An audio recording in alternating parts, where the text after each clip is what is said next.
هنا الضرفة دي كده اللي شوية كوبايات وكاسات، وكنت حاطة هنا اللانش بوكسات بتاعة المدرسة عشان خلاص. وهنا المكان ده كده بتاع الحاجات البلاستيك. الضرفة واسعة شوية كده وعميقة. شايفين النظام؟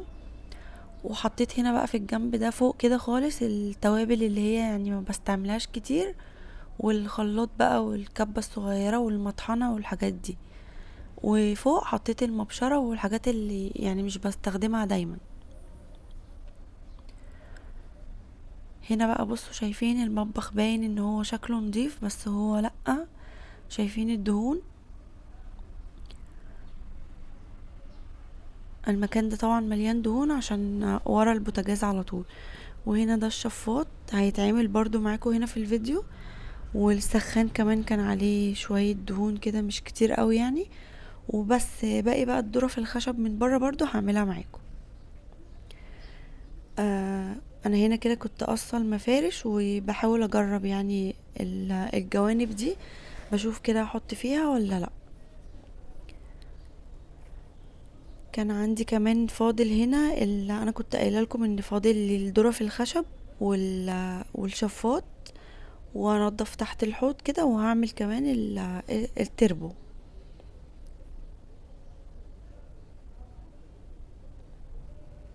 هو هنا كده الدنيا كانت تمام من جوه الظرف، وهو بس اللي كان فاضل من بره.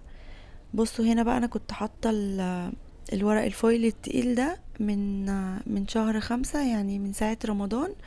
فكنت بنضف عادي يعني. بصوا هنا التربو برضو كان مكركب كده شوية، كان محتاج ترتيبة حلوة. هنضفه برضو وهفرش فيه المفارش من اللي انا جبتها دي.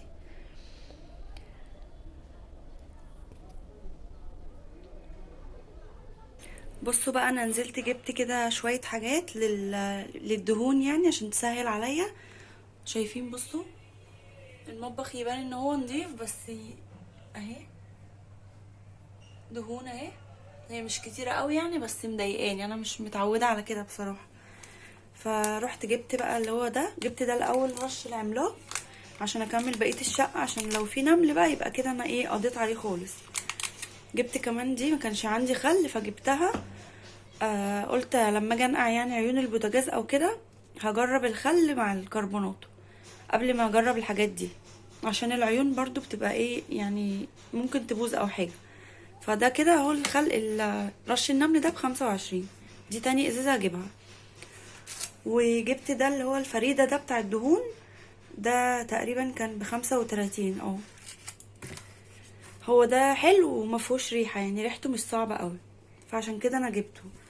وجبت ده اللي هو الباور ده. بصوا هو ده واحدة ومعاه واحدة. آه يعني عرض كده الاتنين ب25. هو ده رخيص بس العيب بتاعه ان هو ريحته صعبة شوية. فانا قلت اجيب ده للحاجات اللي هي ايه يعني مثلا للشفاط. فهرش عليه وهسيبه مثلا منقوع في طبق ومش هبقى واقفة يعني جنب الريحة. لكن ده هرش منه على الحيطة عشان يعني انجز على طول المطبخ اصبن السيراميك وكده. تمام. عشان عارفة ان ده ريحته هتأذيني، فانا هرش واسيبه بعيد بقى عني خالص. بس وجبت ده كده هو كيلو مسحوق عشان لو عاوز تغسل سجادة ولا مشاية ولا حاجة. وطبعا ما نسيتش ده. عديت على الصيدلية كده جبت منه اهو الجلافز ده، جبت فردتين عشان بس كل مرة انا بعمل وبنسى وفي الاخر ايدي بتتأذي. فانا اتعلمت بقى المرة دي فقلت اجيب ده عشان يحميلي ايدي شوية.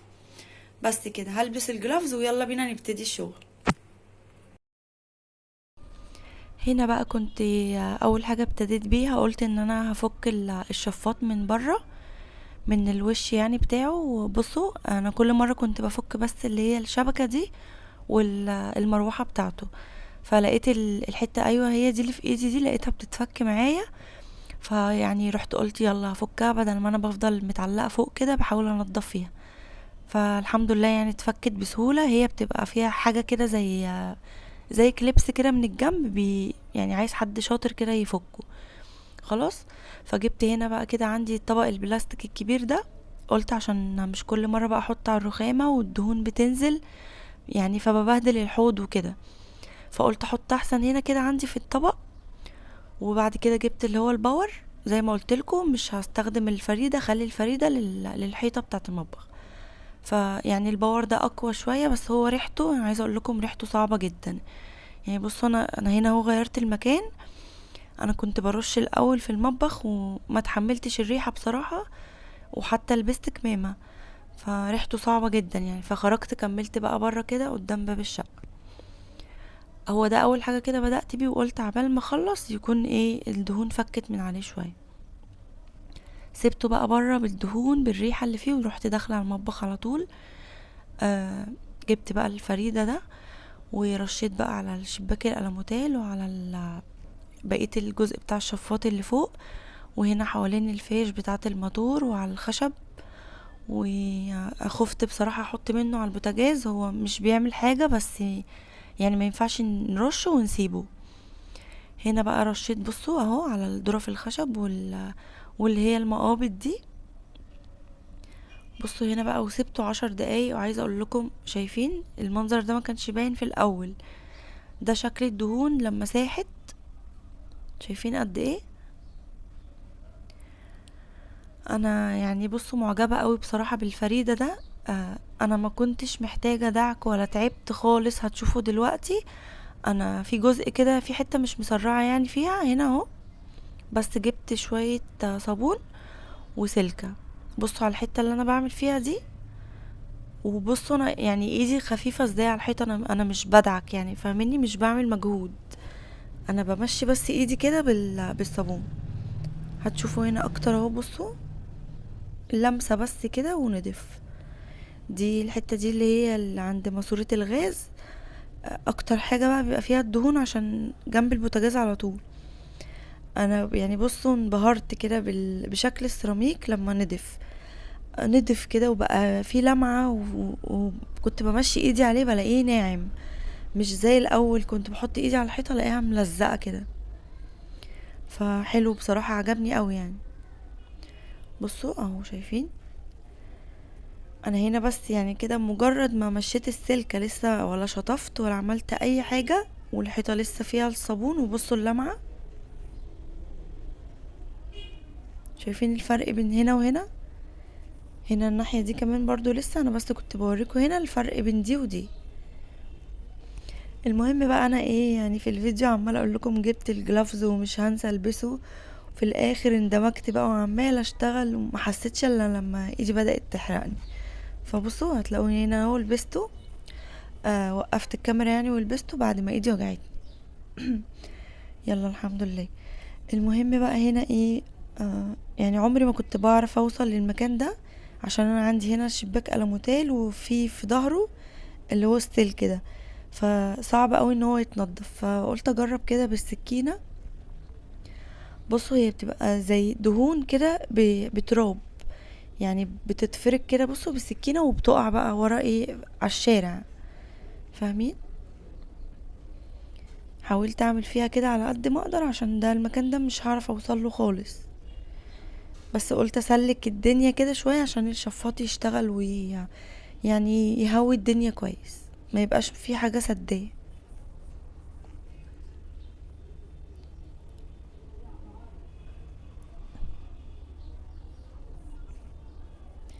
بصوا هنا بقى ايه، كنت خليت كنزي تشتغل معايا شوية. هي بتحب اي حاجة كده فيها مية وصابون، بالنسبة لها دي لعبة. فروحت فكت تربو كده وقلت لها يلا يا كنزي ايه اعملي لي درج كده او اتنين، ولما تتعبي سيبيلي انا هكمل يعني. فهي طبعا ايديها خفيفة مش زي ما انا هعمل، فانا عدت بقى وراها بعد كده. هنا بقى كنت دخلت اهو، بصوا فكيت عيون البوتاجاز. عايزه اقول لكم الكبيره دي ما كانتش راضيه تطلع ابدا، فقلت بصوا اكيد انا عارفه انا هلاقي فيه تحتيها مفاجاه. رغم ان انا كنت بنضف الورق الفويل ده على طول يعني كل يوم، بس في حاجه بقى اتسربت كده ونزلت من تحتيه. بس حاولت كده وسلكتها بقى بالسكينه وطلعت. وهنا دي كانت شويه ميه كده سخنين. قلت ابوش العيون فيها حطيت شويه كربوناتو على خل. هو بيعمل فوران كده، بس ما عملش قوي المره دي عشان دي كانت ميه بس من السخان، مش مغليه قوي، بس نتفت الحمد لله. هتشوفوا في الاخر عامله ازاي. بس كده. هنا بقى بصوا دي كانت الصدمة ليا. انا برفع الورق عادي وعارفة ان انا كل يوم بنضف، شايفين بقى العين الكبيرة تحتيها ايه؟ انا اتصدمت من المنظر ده. انا بصوا قلت خلاص كده البوتاجاز كده شكرا، خلاص مش نافع تاني. بس عايزه اقول لكم البتاع ده والله سحر، الفريدة الاحمر ده رشيت ويعني خايفة اصلا امسك ليفة او سلكة ان هي ممكن ما تطلعش، بس قلت انا هجرب كده ايه دعكة يعني اطمن بس ان هو يطلع. لو طلع هسيبه بقى منقوع في الفريدة ده شوية وابقى اكمل بعدين. فروحت جايبة السكينة كده ايه اشوف بس هيطلع ولا لا. الحمد لله لقيته بيطلع. كل ده كان زيت من مكان ما كنت بقلي بطاطس او كده. فبس هنا بقى بصوا دخلت اهو على الحمام اكمل بقى بقية التربو. اديته دعكة تاني كده، عدت عليه يعني بعد كنزي، والحمد لله نزف بقى جميل. دول كانوا بقى شوية كده مية ببريكس. ريحته حلوة فقلت يلا هرميهم كده عليه وابقى ادعك الارض كده بيه.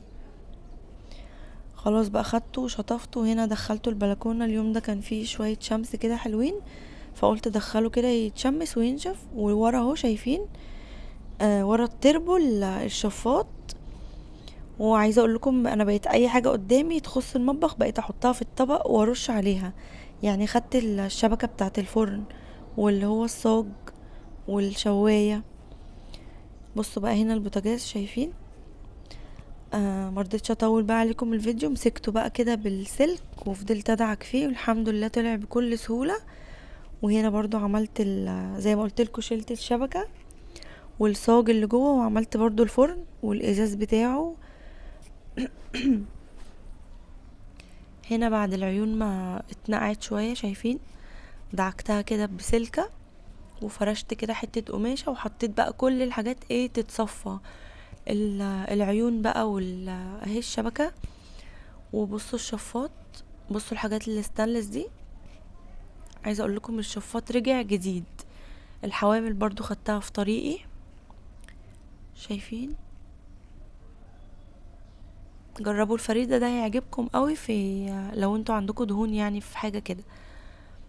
حتى الشبكة دي اللي هي الصعبة دي عملتها برضو كده، مشيت عليها سطر سطر.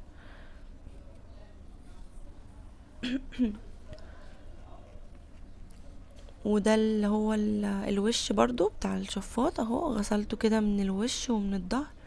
عايزه اقول لكم والله العظيم بجد انا مبسوطه قوي بيه، يعني رجع جديد مفيهوش ولا نقطه دهون. بصوا حتى الغطا بتاع المروحه سبت بقى كل الحاجات دي لما تتصفى خالص. وبعد كده دخلت بقى على التربو، كنت قصة المفارش بتاعته ونظمت بقى علب التوابل دي اللي انا هستخدمها يعني تبقى قريبة من ايدي. حطيتها هنا في اول درج، والدرج التاني ده فيه العلبة دي فيها اكياس. وهنا بس تحت كده البطاطس. والدرج الاخير كان فيه بصلتين بس او 3 بس كده. ايه رأيكم بقى في النظافة؟ كمان كنت عملت الظرف الخشب دي، يعني مرضتش اطول عليكم بقى الفيديو وعملتهم مع نفسي. بصوا شايفين السيراميك واللمعة. ايه رأيكم يا حبايبي؟ اتشجعتوا واستفدتوا حاجة ولا ايه؟ قولولي كده مين مكسل وهيقوم دلوقتي يشتغل بعد ما يشوف الفيديو ده.